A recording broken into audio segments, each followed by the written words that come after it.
Alright, so my name's Kimberly, and this video is just about my journey with my weight and where I've been and where I've come from and that kind of thing. So let me first tell you that I used to weigh a lot. That is the picture of me. That's when I was 17 years old. And I have some more here, photos. This one here is me. That was in high school.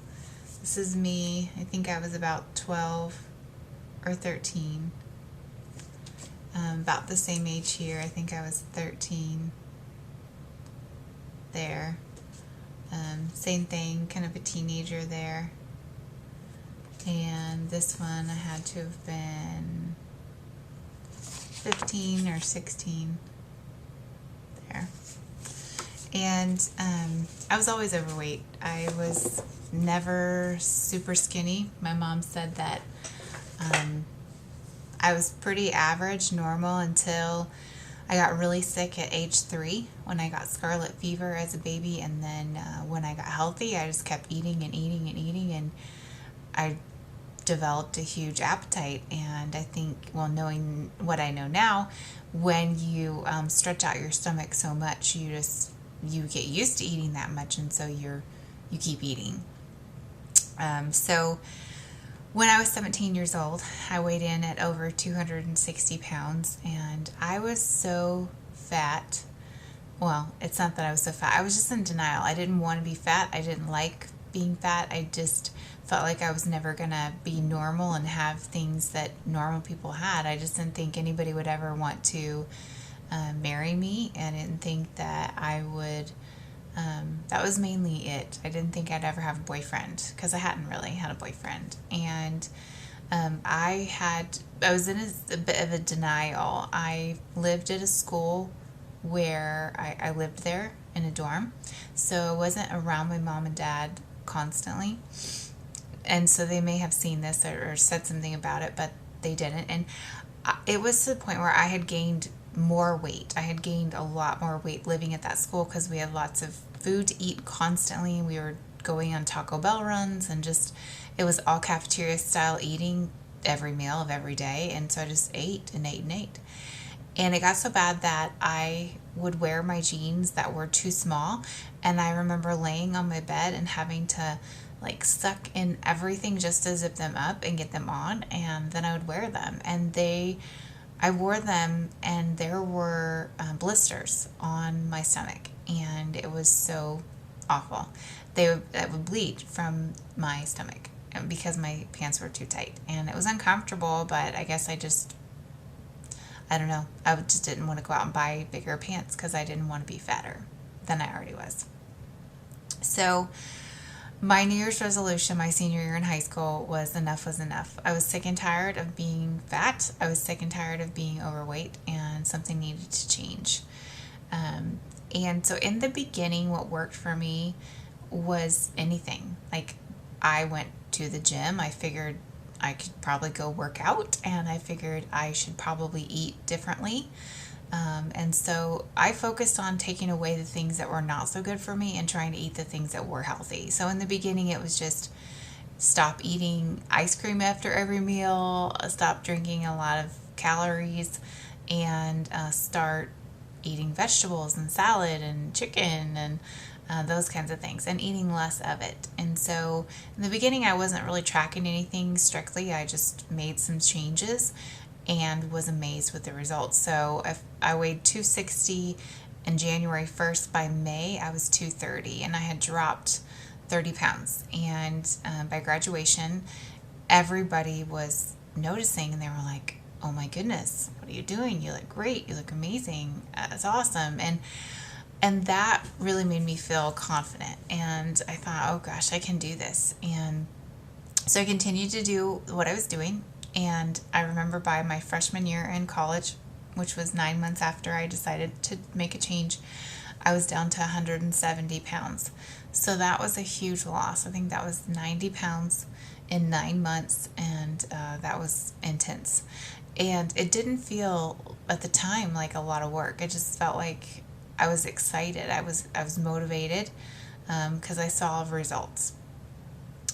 Now, kind of over the years, by the time I turned 22, so a few years later, that was when I weighed in at my least amount, which was 145 pounds. And that was right before I got married. And I fit perfectly into my size 6 wedding gown. I had a goal to be in that dress because I found it. It was the only one on the rack, and I wanted it, even though it barely zipped up. It wouldn't zip up when I bought it. It's like, I better lose some weight. And so I did. But I was able to keep that weight off. About 18 months after getting married, I went through a divorce and was even able to keep the weight off during that divorce. I tend to work harder when things are more difficult, and so that was not an issue for me. But then, like, when you fast forward, when I was 25, so a couple years after that, when I quit my corporate job, I remember that year I did gain probably about 15 pounds or so. And mainly because my focus was not on my weight anymore. I think it's because all of my discipline was focused on my business. I was being more disciplined with that than I was with my eating. And so my primary goal was to make my business a success, especially that first year after I quit my job. And so I did gain a little bit of weight that year. Then that following year of my life, when I was 27, I believe, no, I had her, so I was 26 is when I got pregnant with my first child. And that was probably, I mean, I don't know how that would have gone. You can never know how it would have gone. But I got pregnant. I was not married. So I moved to Colorado to be with the dad, only to find out that he was still like in love with his girlfriend and cheating on me, and it was great. And so I moved out of our home and got an apartment for a couple months, and I couldn't really, the only way I could find comfort during that time was to eat, because I didn't have family nearby, I didn't have friends nearby. I did go to church, I did pray, but I tended to just eat instead of doing things that I would have normally done to make me feel better. I couldn't necessarily have a glass of wine or go out and to a bar. I was pregnant. Like, that was kind of weird. And so I wasn't going to do that, and it wasn't healthy anyways. So I ate. And so I ate that pregnancy. I gained, I think I was 170 when I went to my first prenatal visit.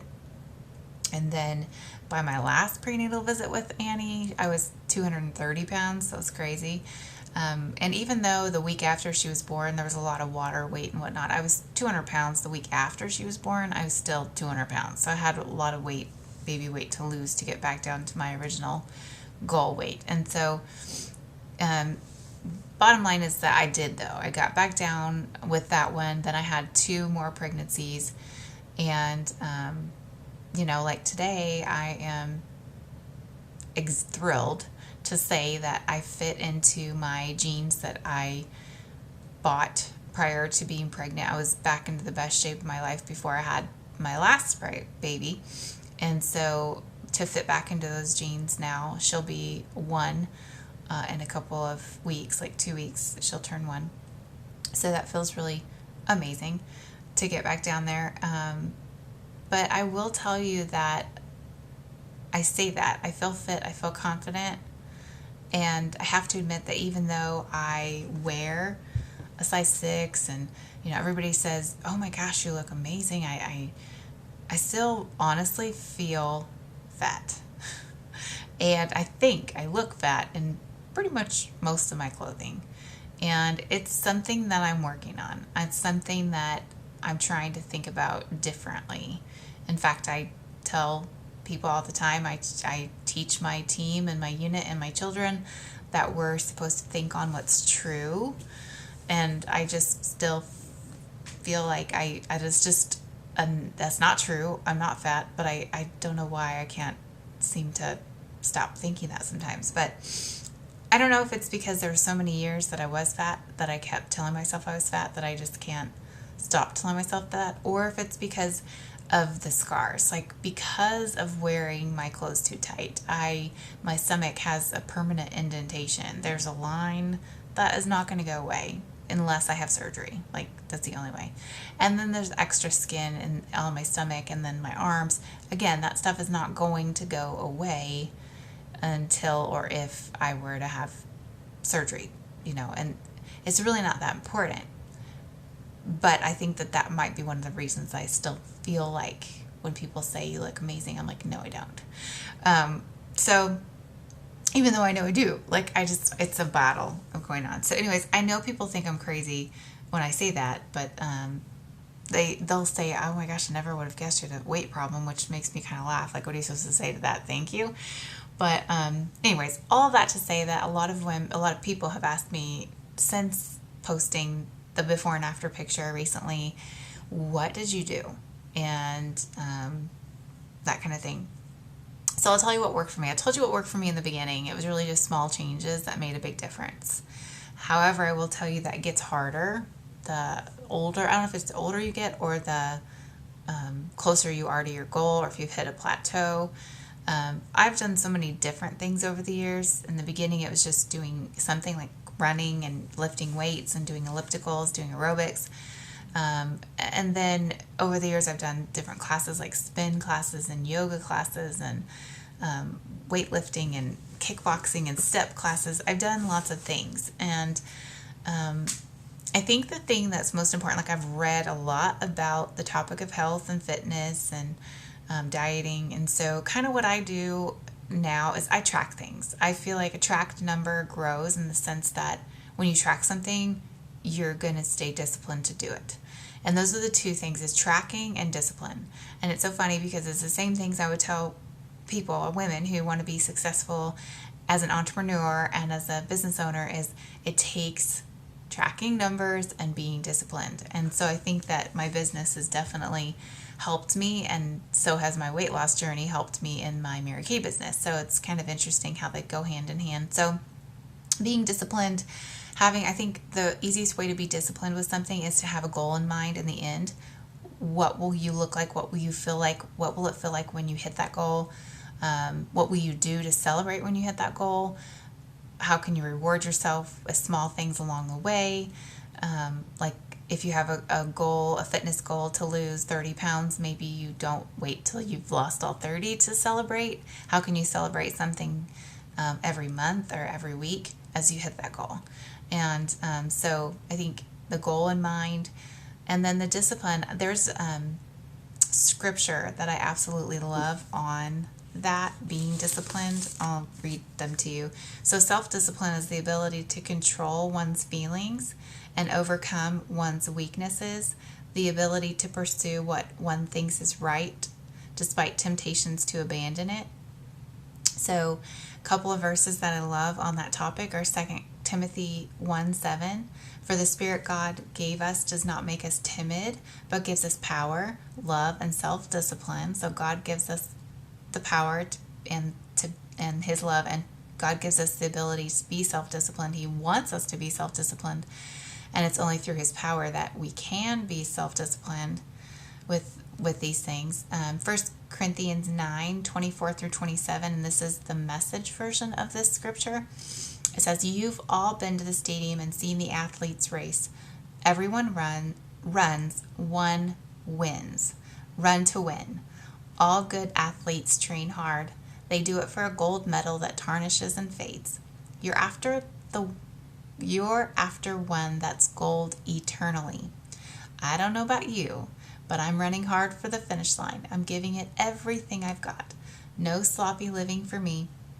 I'm staying alert and in top condition. I'm not going to get caught napping, telling everyone else all about it, but then missing out myself."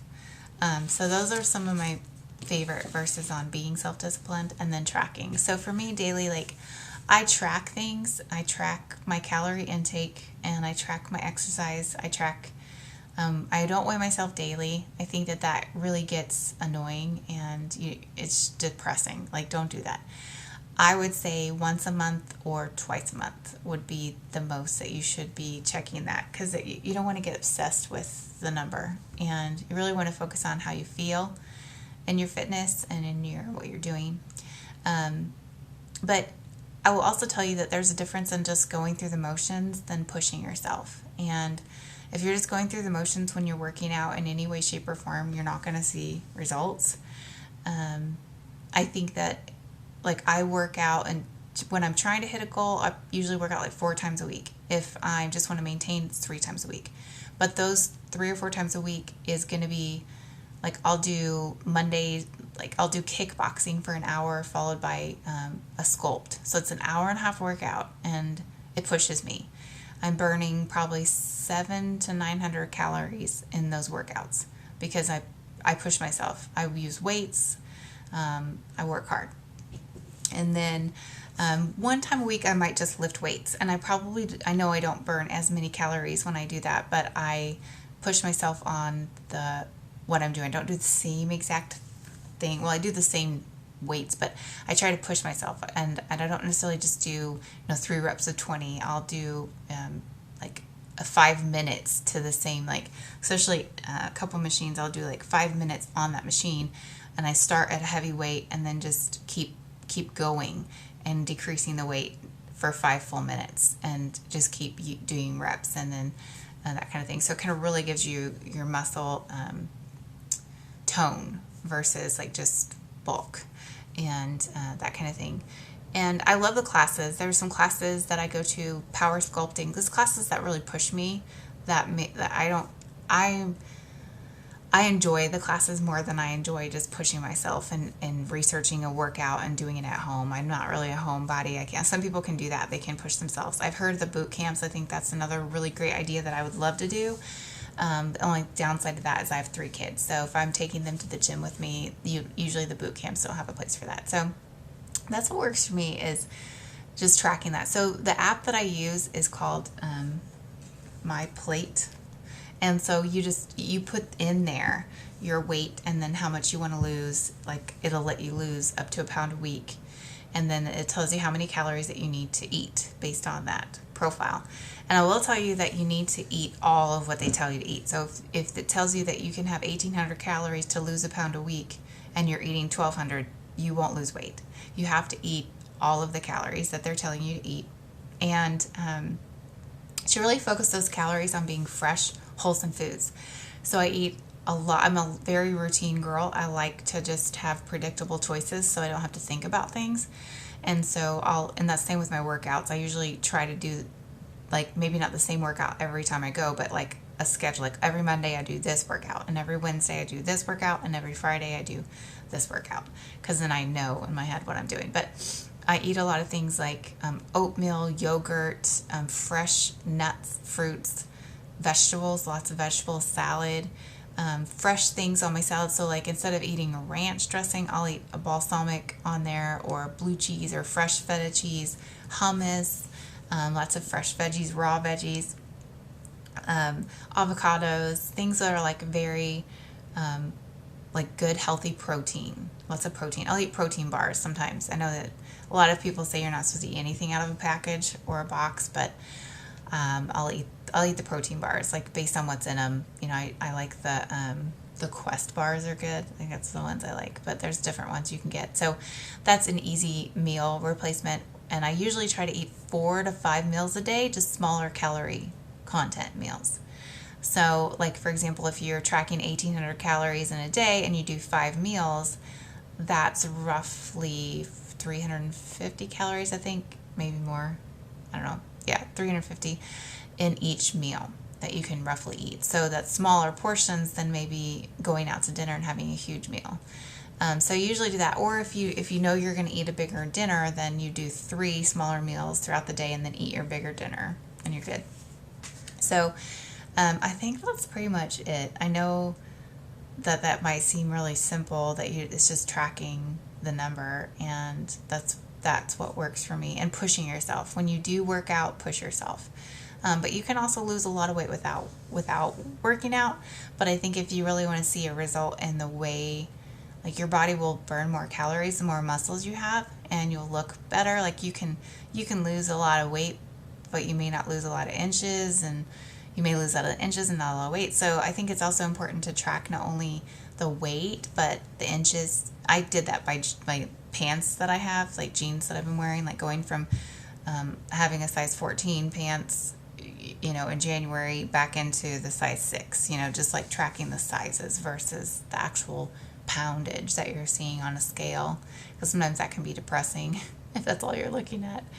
And that to me is proven to work. I know people are like, oh, have you done cleanses? I just feel like those kinds of things, like you might lose weight quickly in a matter of 10 days or 30 days, but you may not keep it off. I don't know. I've never done a cleanse, so I can't say, but I just know that this is what works for me. My health is important. I think I have prayer cards, and one of the things I pray over is discipline with everything in my life. So discipline with my health, discipline with my money, discipline with my business, discipline with my parenting, discipline with my thoughts.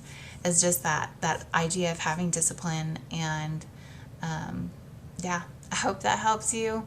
And thanks for listening to my story. Good luck.